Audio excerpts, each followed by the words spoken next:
how much does this Friday mean with everything on the line, not just the Axe, but the whole streak as well? Yeah, no, I mean, I think the Axe is first and foremost, most important part of this game. There's so much history that goes into this game. There's so much, there's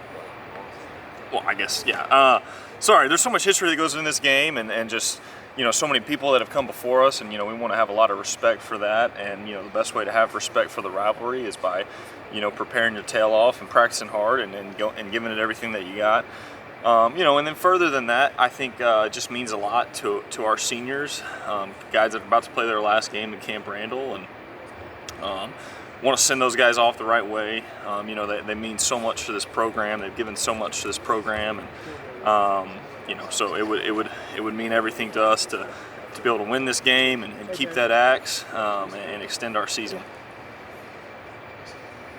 When you look at Minnesota defensively, Quip Harris at safety seems to be their jack draw trades going all over the defense. When you have somebody like that on a defense, how much do you have to identify them pre-snap, or do you kind of just have to trust what you guys are doing and kind of ignore what they're doing? Yeah, who were you asking Harris, about? The safety? Yeah, the freshman, yeah.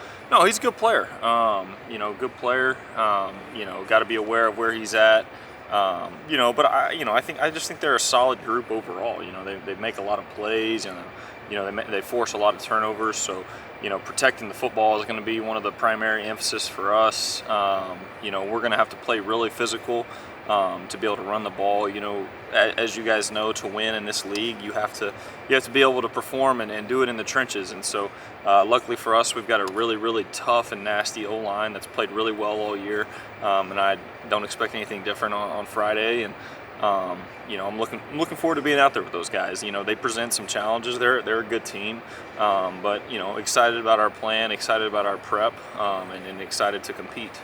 Now that Bryson's back, how does he help you out as a quarterback? Just his big body and the ankles and get it. Yeah, I think you guys saw on last Saturday how he can help us out. Just a threat, a downfield threat for us, kind of a guy to go along with Vinny's ability that helps us just to take off that deeper third of the defense. And so, anytime that you can have a big physical body that can make catches like that in the red zone, but also just make plays all over the field, it's going to be a huge asset. He's been a huge asset for us, and so we need to continue to focus balls to him.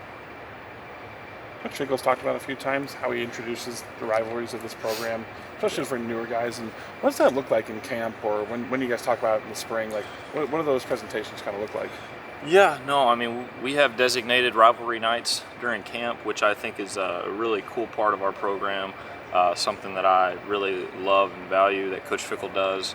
And it's just kind of a time to really focus in on something that means so much to not only our program, but, former players and just our state, our state as a whole. And so, he'll introduce it. A lot of times there's, videos or kind of, other players, sending us, videos talking about what it means to them, things like that. And so, maybe guys that have been in this rivalry for a few years now will get up and speak, and we'll actually, watch a little bit of the opponent and just, look at kind of, where they're at and not necessarily start a prep, but, just familiarize yourself with that opponent. And, like I said, that starts in August. And so, for us, it really puts an emphasis on the importance of the game, and that it's not just any other game. I mean, this game is everything to our program, and it just everything is heightened this week and in this game.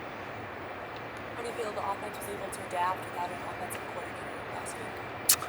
Yeah, I mean, I think we did. I think we did pretty well overall. I would say that we were able to move the ball pretty consistently all afternoon. Really just proud of our guys for being able to adapt, and handle, the huddle procedure. And, we really managed the clock pretty well. I don't know if we had a delayed game all day. And so, I thought the guys did a great job. I thought everybody was really honed in and focused to kind of hearing the call. When you're used to getting signals, people don't understand that it's kind of difficult to go from that to having to listen and see it in your head. And so guys did a great job of adapting, and I think that it translated to the game on Saturday and translated to our success. I know a lot of time at the beginning of the year talking about the jump between week 1 to week 2. I know Nebraska's offense had that with Holgerson against USC, and then you guys. Just what do you think the jump could be now that you guys have gone through an actual game atmosphere and whatnot? Come up against the rivalry game come up on this Friday.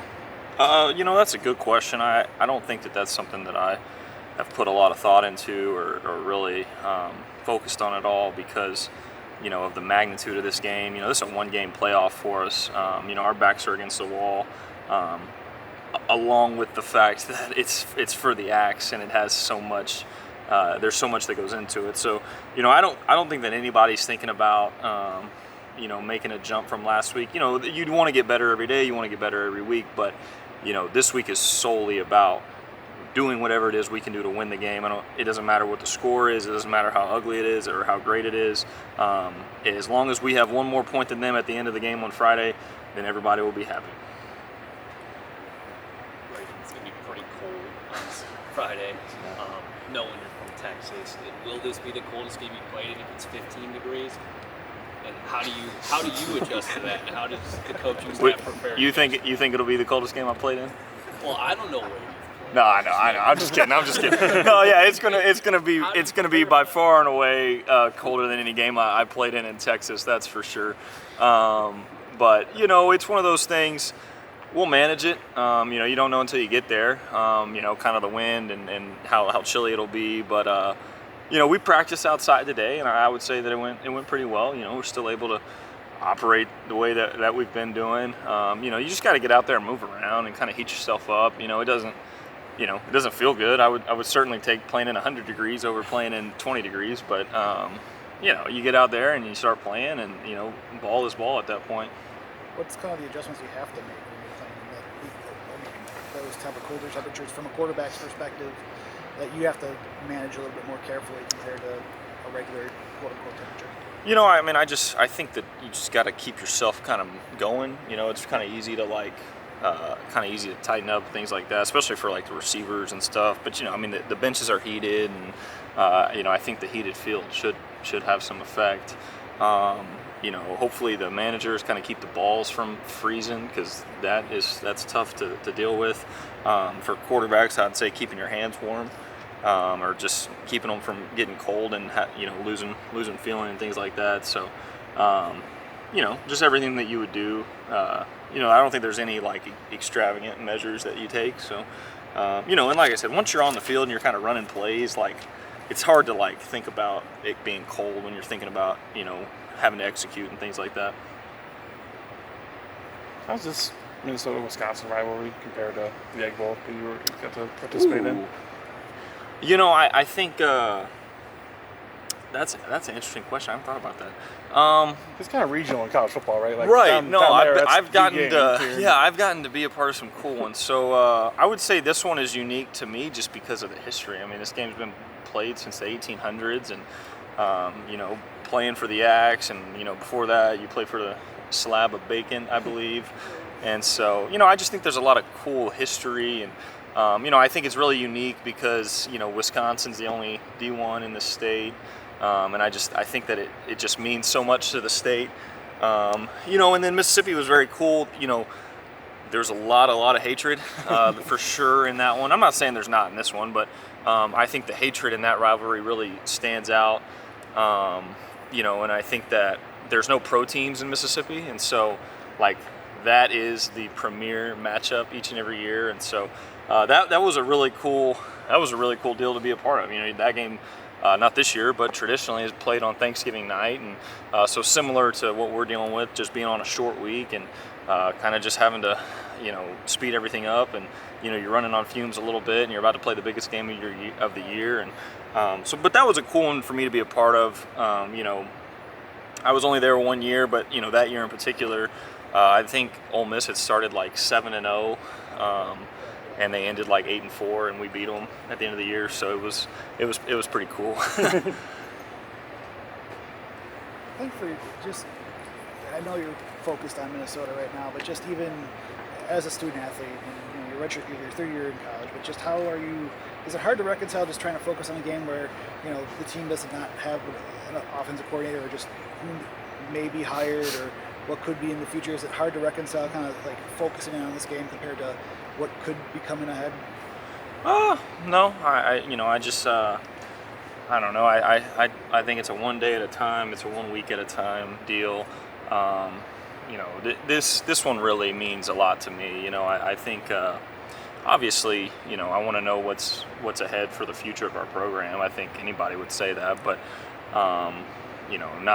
not more so than I want to win this game and beat Minnesota. So, all I'm focused on right now, this week, every hour of the day, is doing what I can to be at my best on Friday. And I think everybody on our team would tell you that. And I just think it's because this thing is just so much bigger than myself. It's so much bigger than just our team. This thing runs back, like I said, all the way to the 1800s, and there's been just so many before us. And this game will continue to be played, and so it's really special that we'll be a part of history. And so that's what's at the forefront of my mind.